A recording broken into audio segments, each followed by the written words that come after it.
Today's topic for discussion is biological method of plant disease control. Let us see all the details. The biological methods aim as either direct protection of plants from pathogen or by eradication the pathogen can be managed. Eradication means removal and destruction of the pathogen or reduction of the inoculum of the plant pathogenic organism by using antagonistic organism, mostly microorganisms. A few biological methods also aim at improving the plant resistance like breeding resistant varieties, that is several varieties are produced by plant breeders and those are called resistant varieties, and some transgenic plants are also developed, and systemic acquired resistance and cross protection are also such examples. Various practices followed in biological control. In fact, first arose in 1920 and 1930s when some plant pathogens could be suppressed by introducing some antibiotic producing microorganisms to the natural habitat. A turning point of research on biological control of plant pathogens after 30 years gap, that is in 1963. At that time, an international symposium on ecology of soil-borne plant pathogens was held at Berkeley, USA. Since that time, this conference, the interest in the area of biological control become evident, and the progress and future strategies are being discussed at regular intervals by holding similar symposia at international level. The biological control helps to reduce pesticidal pollution of soil and seeds because of successful management of numerous soil-borne and phytosphere diseases of crop plants. The use of chemical be substantially minimized in agriculture and forestry due to biological management of the diseases.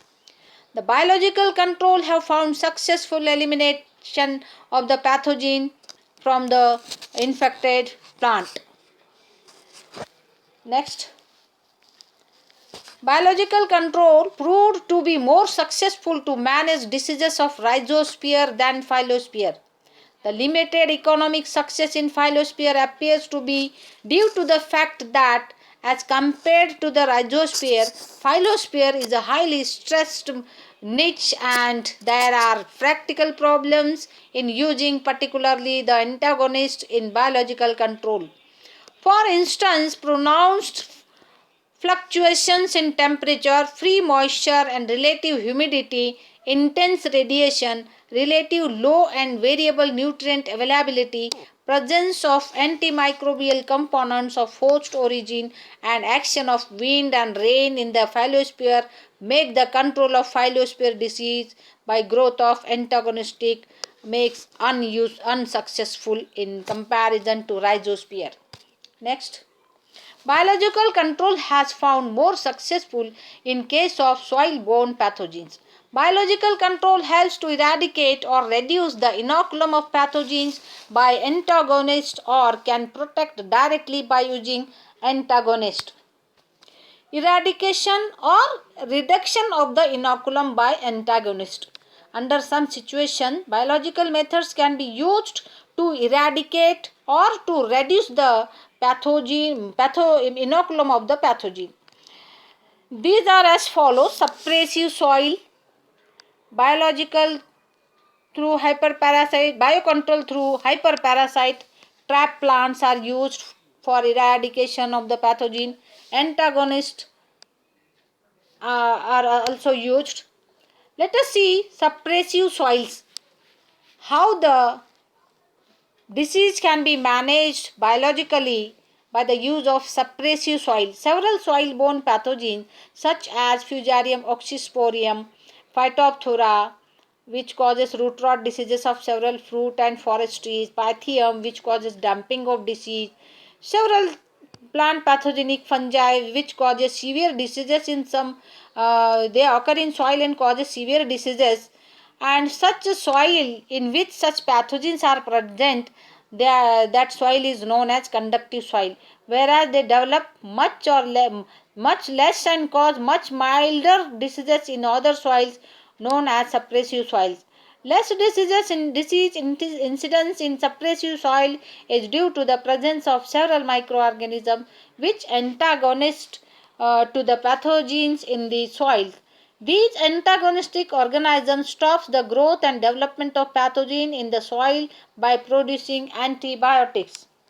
Next, the soil-borne antagonist microorganisms are Trichoderma, Penicillium, or bacterial genera like Pseudomonas, Bacillus, Streptomyces, etc. Addition of suppressive soil to the conductive soil can reduce the extent of disease. Example, soil amended with another soil containing a strain of Streptomyces antagonistic to Streptomyces scabies, which causes potato scab disease. The disease can be controlled in this way by the use of antagonistic microorganisms. Many of the soil-borne diseases can be controlled. Biological control through hyperparasitism. Hyperparasitism proved ideal organism for several soil-borne as well as air-borne plant pathogens. The soil-borne pathogens could be eliminated by using hyperparasites, both fungi and bacteria. The mycelium or resting spores of the fungi or sclerotia of several plant pathogenic fungi such as Pythium, Phytophthora, Rhizoctonia, Sclerotium are involved by using several non-pathogenic fungi. These fungi include some oomycetes, chytridiomycetes and hyphomycetes, and some actinomycetes bacteria infect the resting spores of several pathogenic fungi. Among the most common mycoparasites which are used for the management of the disease is Trichoderma and Trichoderma harzianum, which is a parasite on pathogenic fungi like Rhizoctonia and Sclerotium, and also inhibit the growth of many other pathogenic fungi such as Pythium, Phytophthora, Fusarium, and reduces the disease caused by them in the plants. The mycoparasites or hyperparasites are listed here. The Pythium is used to manage the Phytophthora and other Pythium species. This is the table of some mycoparasites or hyperparasites which are used for the management of the disease. Besides fungi, the bacteria of the genera Bacillus, Enterobacter and Pseudomonas are known to control pathogenic fungi like Sclerotium, Phytophthora, Pythium, etc. Let us see biological control by trap plants. The pest is attracted from the main crop to the preferred plant called the trap plant, which is planted deliberately in the growing area. Rows of rye, corn and other taller plants planted around a field of bean, pepper and squash to stop many incoming aphids carrying viruses that attack the bean, pepper and squash. The aphids first feed on the peripheral rows of the taller plant, since most aphid-borne viruses by the time they move into these crops. In this way, trap crops reduce the amount of the inoculum reaching a crop. Similarly, growing of 2 rows of the mustard after every 10 rows of the cabbage, one sown 15 days prior to planting while other after 25 days of planting cabbage attacks diamond black moth, leaf webber and aphid that can be managed. Trap plants are also used against nematodes but in a different way. Some resistant varieties of plants which produce some exudates that causes hatching of the eggs of nematodal parasites before maturity of the larvae. If the larvae enter these plants, they are unable to develop into adults and thus eventually die. Such plants are also called trap crops. Next. Biological control by antagonistic plant. Plants like asparagus and marigold are antagonistic to nematodes because they release substances in the soil that are toxic to several plant pathogenic nematodes. Antagonistic plants are also used as components of integrated pest management, integrating their use with other biological methods. Next, direct protection of plant by antagonist. Biological control practices for direct protection involves the deposition of antagonistic microorganism at the infection coat before or after infection. There are hundreds of microbes that shows to inhibit the growth of plants pathogens in the laboratory, but practically only 6 to 7 are registered for the commercial use. These include fungal as well as bacterial antagonists. Next, fungal antagonist. Several fungi have been used in the biocontrol of both soil-borne as well as airborne diseases of plants and also of post-harvest diseases. Fungal antagonists have been shown to control soil-borne diseases. The pathogen forms annosus that causes root and bud rot disease of conifers. To control this disease, the stump surface of the pine is inoculated with inoculum of antagonistic fungus that is named as Peniophora gigantea, which can control the disease successfully. Next. Other example of biological control, there is also other soil-borne diseases successfully controlled by using fungal antagonists.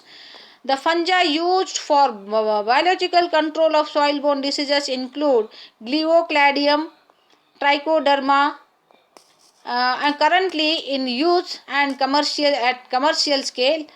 Both are used in potting mixes, that is are mixed with soil, are used to treat seeds before sowing.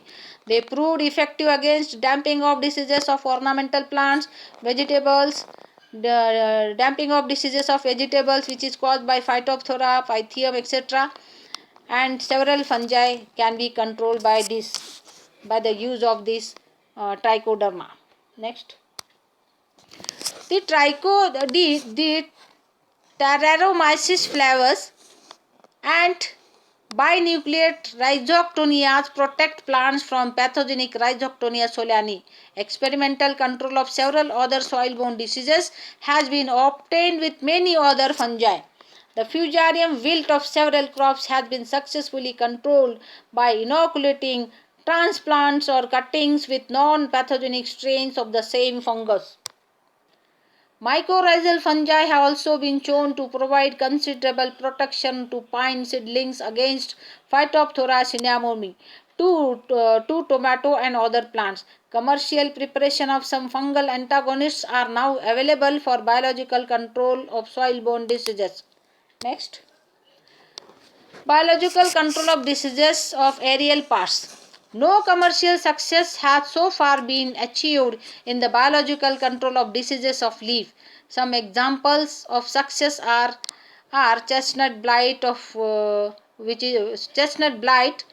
It is a fungal disease which is naturally controlled in Italy by the use of Crephinectaria parasitica. There are several examples of this type of control. Many filamentous fungi and yeasts have been demonstrated as effective biological agents against fungi pathogenic on aerial parts of the plant. Next, biological control of post-harvest diseases. Post-harvest diseases of several fruits could be effectively reduced by spraying spores of the saprophytic yeast and filamentous fungi at different stages of fruit development, or by dipping the harvested fruit in the antagonist culture yeast to reduce post-harvest rotting of peach and apple. Treatment of citrus fruits with Trichoderma viridie reduced the green mold disease caused by Penicillium digitatum. Next, Biological control by bacterial antagonists. Like fungi, several bacteria have also successfully used for the biocontrol of soil-borne, airborne and post-harvest diseases of plant. Large number of bacteria has been demonstrated to effectively demonstrated for the management of the soil-borne diseases of the plant. Next. These are the examples: crown gall of pome, stone, and several small fruits and ornamental plants that is caused by bacterium, and that is managed by the use of agrobacterium tumefaciens, is used commercially for the treatment of the seeds, and by treating seeds these diseases can be managed. Next. A large number of bacteria, mostly saprophytic, gram-negative, of genera Pseudomonas, Xanthomonas, and Erwinia, and few gram-positive genera. These are used for the management of the diseases of the plants. In several cases, spraying of leaf or bud with such saprophytic bacteria reduced considerably the infection caused by bacteria such as Pseudomonas springi and Erwinia amylohora and Erwinia carotohora, etc. Next. At USA, BioSave type of chemical, BioSave is prepared from the Pseudomonas, which is used against decay of citrus, apple and pear. Next. Biological control by the use of viruses. Viruses are known to attack all plant pathogenic fungi, bacteria, molecules and nematodes. However, viruses have so far been studied for their potential as biocontrol agent to control bacterial pathogens only.